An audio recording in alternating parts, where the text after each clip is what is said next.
అనే ఆలోచన కూడా మొదలైంది. ఇంకా కార్యరూపం దాల్చలేదు. ఇదే మొదటి ప్రయత్నం. ఆనంద్ గారు బందరు వచ్చి ఇలా ఈ కార్యక్రమం చేయాలి అని నాకు చెప్పగానే బందరులో ఉంటున్న బందరు బంధువుగా, బందరువాడిగా తప్పకుండా చేద్దాం ఆనంద్ గారు, ఏం చేయాలో ఎలా చేయాలో మీరు వెనకండి చెప్పండి, వాటన్నిటినీ ఎలా సమకూర్చుకోవాలో చూసుకుని ఈ సభని తప్పకుండా దిగ్విజయం చేసేలాగా చేద్దాము. మీరు చేస్తున్న ప్రయత్నం చాలా గొప్పది, దానికి మా వంతు ప్రయత్నం మేము చేస్తాము అని చెప్పడంతో ఆయన బందరు బంధువులు, ఆయన కూడా బందరు బంధువే, ఈ బందరు బంధువులు సమూహంలో ఆయన కూడా ఒక సభ్యులే, ఇద్దరం కలిసి ఈ బందరు బంధువులని కూడా నలుగురికి తెలిపే అవకాశం వచ్చింది కాబట్టి ఈ కార్యక్రమం తలపెట్టాము. యువత, సాంకేతికత, తెలుగు భవిత వినడానికి చాలా ప్రాసతో కూడుకుని చాలా గొప్పగా ఉంది. ఏమిటా ఇది అని అనిపించవచ్చు. ఆనంద్ గారు ఒక ప్రజెంటేషన్తో తయారై వచ్చారు. మరి ఆయన ఏం చెప్పబోతున్నారో నాకైతే తెలియదు, కానీ నేను చెప్పేది ఆయన చెప్పేదాంతో కలిసిపోదని ఆశిస్తున్నాను. టూకీగా నా మాటల్లో నాకు తెలిసినంత వరకు చెప్పాలి అంటే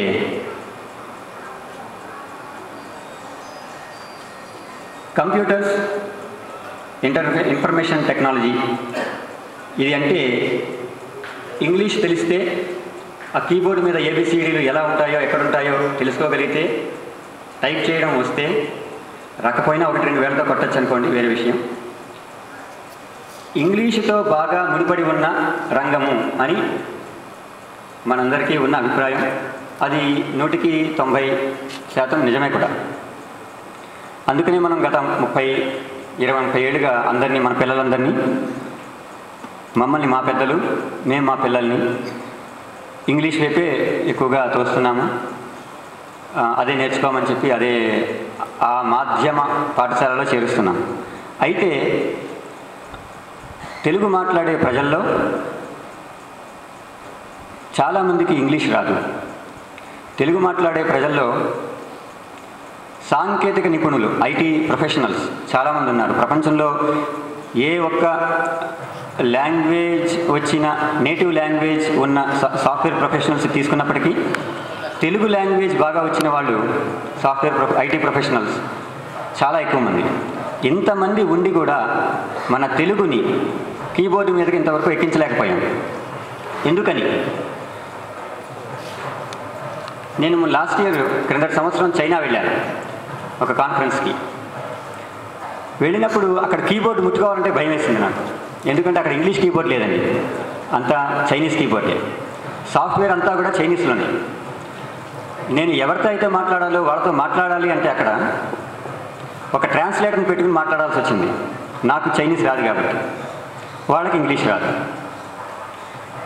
అంటే ఎందుకు చెప్తున్నానంటే, చైనీస్కి వాళ్ళ భాష మీద ఉన్న అభిమానం, ఎంత చేసైనా ఏం చేసైనా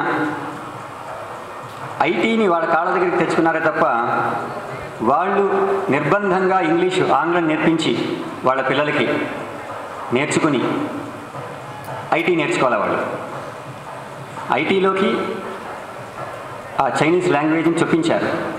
ఆ సాఫ్ట్వేర్ అంతా కూడా చైనీస్ లాంగ్వేజ్లో చేశారు. చాలా గొప్ప విషయం ఇది. నాకు ఆశ్చర్యం వేసింది.